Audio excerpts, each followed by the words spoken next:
Hey everybody, this is Kathleen Moss, and you're listening to A Breast Cancer Diary.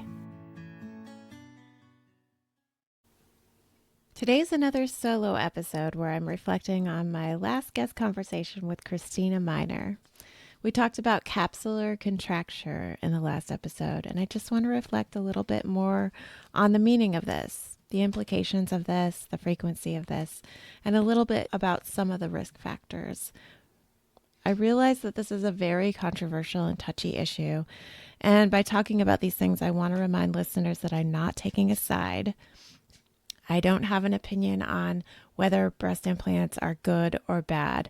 I feel like it's still very gray, and it's a very personal decision, very much having to do with your tolerance for risk.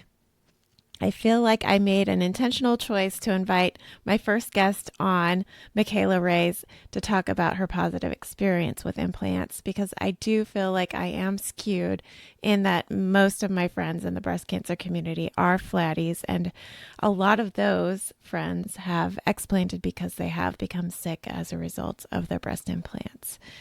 But I don't want this podcast to be singularly about the flatty perspective and raw flatty. I really want it to be helpful for everyone in the breast cancer community.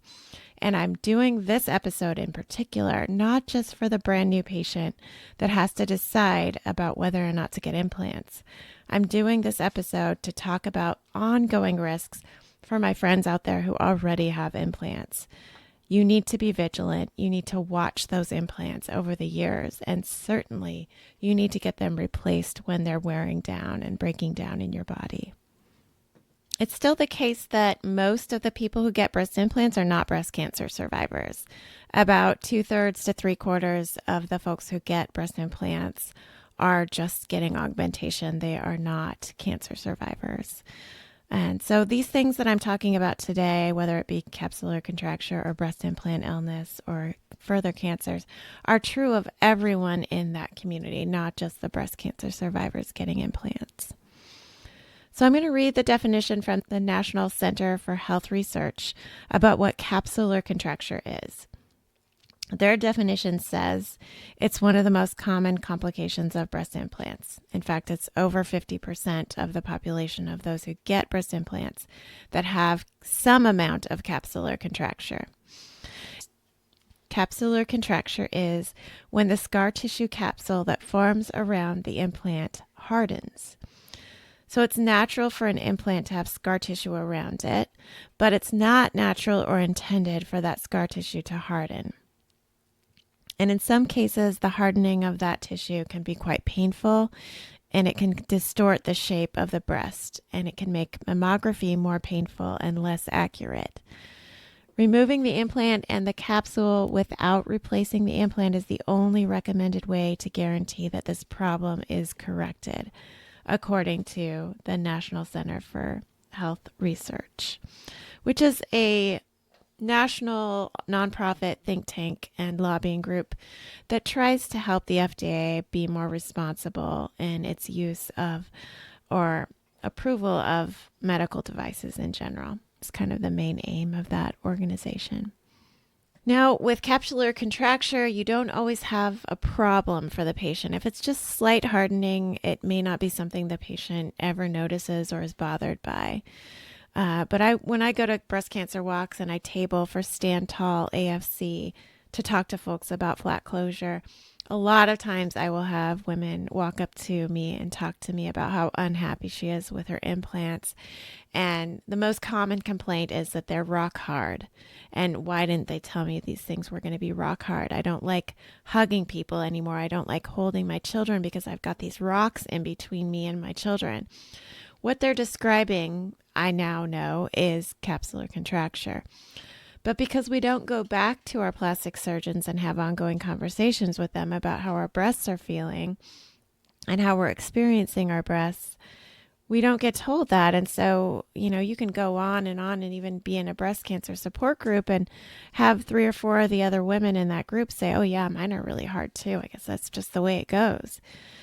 So when I'm tabling now and I hear that story, I tell women to please go back to their plastic surgeons and ask for them to advocate for the insurance company to pay for removal of their implants And to get a Goldilocks procedure instead, you can still have a small breast with just the skin that's around your implant with a Goldilocks procedure. And most plastic surgeons are very happy to do that. Very, very cognizant of the discomfort of capsular contracture and the fact that it's not an intended outcome. It's not something that they want for you. So with Christina, she had an extreme case of a capsular contracture. Not only did she have lots of hardening, lots of contortion, but that thing was being eaten by her body. It was also an immune reaction. She was having multiple responses to the implant. And she experienced rupture, which is another side effect and possible risk factor in getting implants that we just don't hear about. Even folks that are given implants, they don't get to read about or talk about the likelihood that they would have a rupture or a leak. And so I want to read the description from the National Center for Health Research about rupture and leak. When a saline implant ruptures, it usually deflates quickly. But when a silicone gel implant ruptures, you may not notice any changes, and the rupture may not be detected by a doctor or a mammogram or an MRI or ultrasound. And MRI is recommended for silicone implants every 3 years for everyone following surgery, and every 2 years after that to check for a silent rupture. So it's likely that after 3 or 5 years that your breast implant will rupture, and you may not know it if you have a silicone implant. These MRIs that are recommended for follow-up are not usually covered by health insurance, and this is something that people really should have been told really early on. They are highly recommended to just make sure that your implants are still intact and still the same shape that they should be. But they may not be paid for by your health insurance, which is a really big bummer. And silicone might migrate into the nearby tissues, such as the chest wall, lymph nodes, upper abdominal wall, and into organs such as the liver or lungs, where it can't be removed. And since migrated silicone can cause health problems, it's currently recommended that any ruptured silicone implant should be removed immediately after the rupture. And treatment of these conditions might be at your own expense, not covered by insurance or the manufacturer's warranty, unfortunately. And when I talk to friends in the breast cancer community that have had their implants for more than 10 years already, a lot of times they have a really nonchalant attitude about that. Oh, I'm sure it'll last 20 years. I heard somebody say that their aunts lasted 20 years. Maybe mine will too. I really discourage them from letting it go that long because the likelihood is it will break down in your body and you will have some health effects from it. So another risk of breast implantation is something that we talked about in episode 13 with my friend Anna.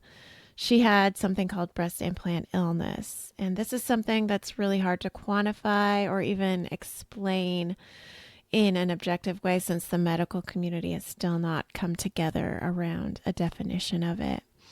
It is very well acknowledged by most medical professionals now as a true condition. So that's good. That's progress over about 10 to 20 years ago when it was kind of denied in the medical community.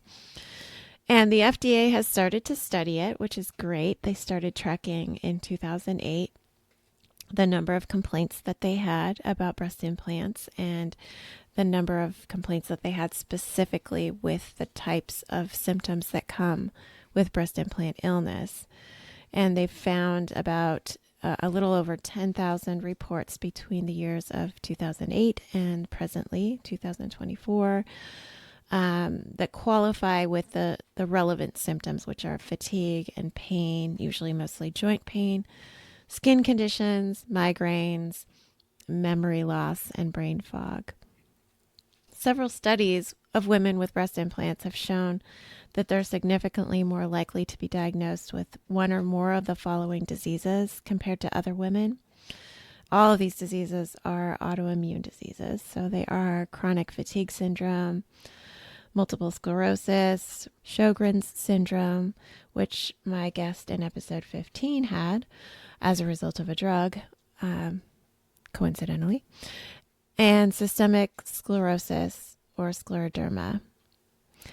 There are so many different accounts of how many women get breast implant illness every year.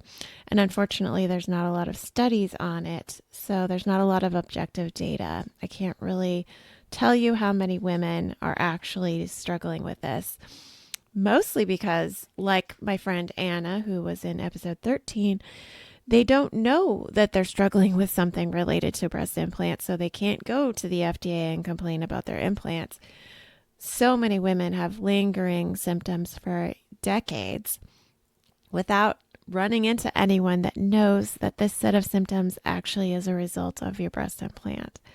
So we need lots more awareness, lots more education. That's why I'm talking about this issue again on this episode, just to get it out there so that we can talk about it in our breast cancer support groups and in our breast cancer communities.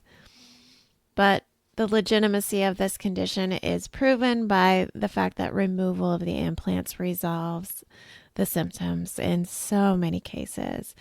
The FDA said that in 7 out of 8 cases, there was a relief of symptoms in the folks that did get their implants removed.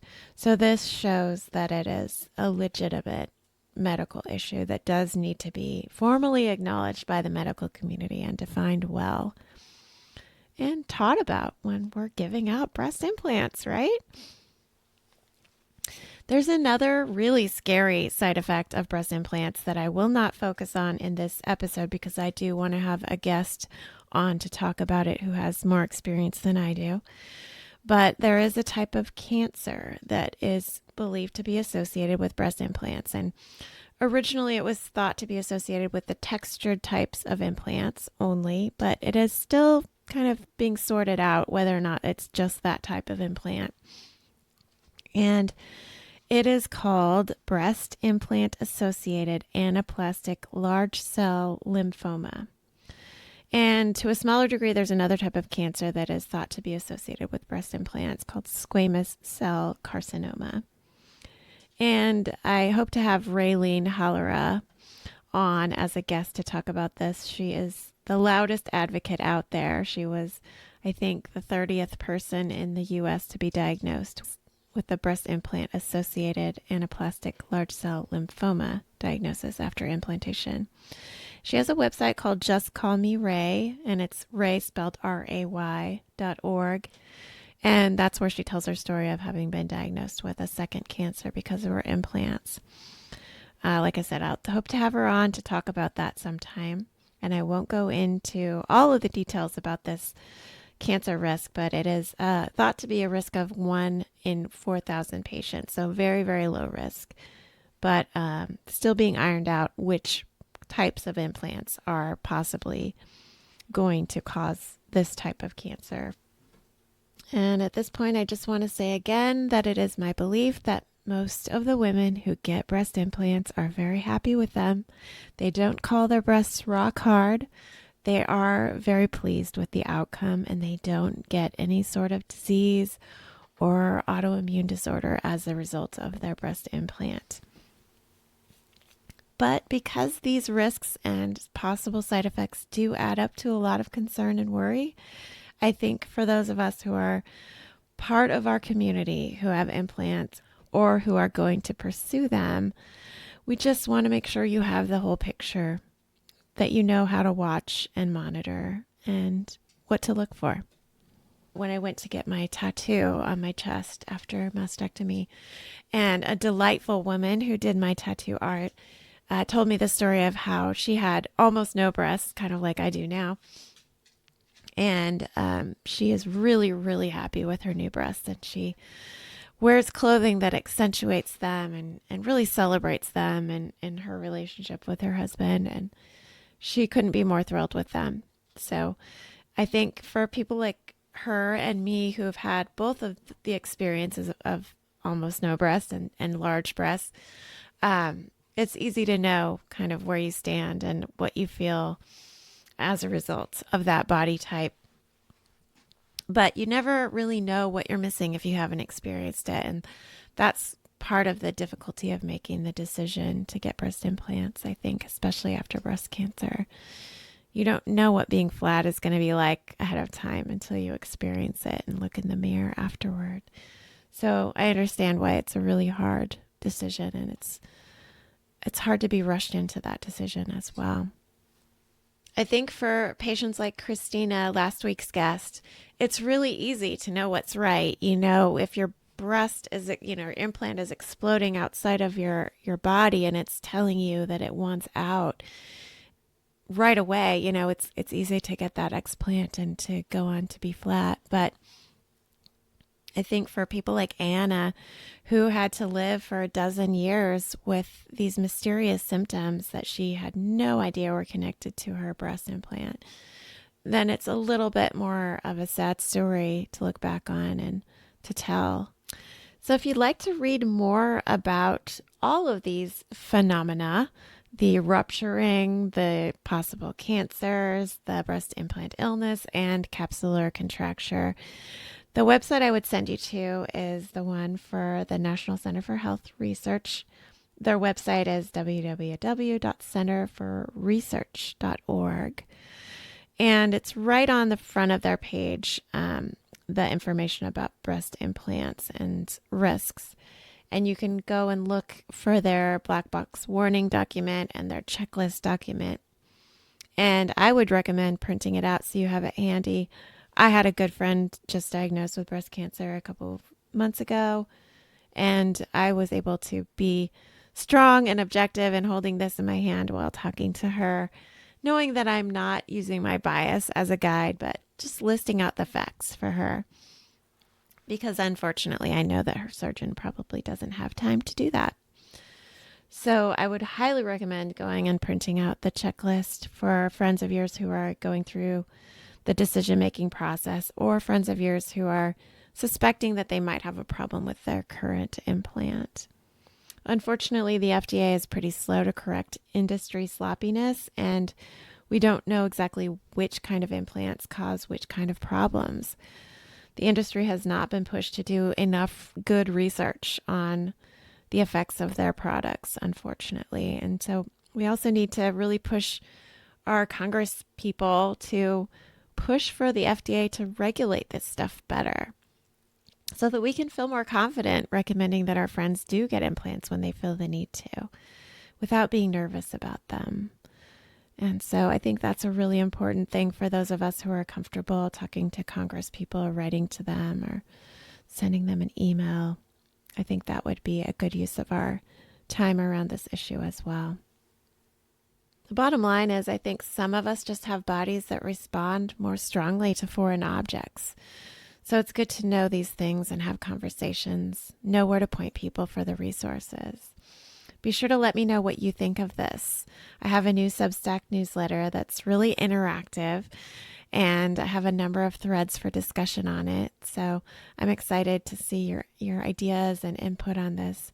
If you subscribe to my Substack, you'll get the email updates for it, and it's just a breastcancerdiary.substack.com if you want to join. And that would be the place to respond to these kinds of kind of touchy discussions. Next week, I will have a very personal interview with a dear friend of mine here living locally to me. I've decided to do a couple of interviews with friends that I see often in my own breast cancer community who are pretty newly diagnosed and still really struggling with their diagnosis and outcomes. One is still struggling with an early cancer diagnosis, early breast cancer diagnosis, and the other one is now struggling with a second breast cancer diagnosis.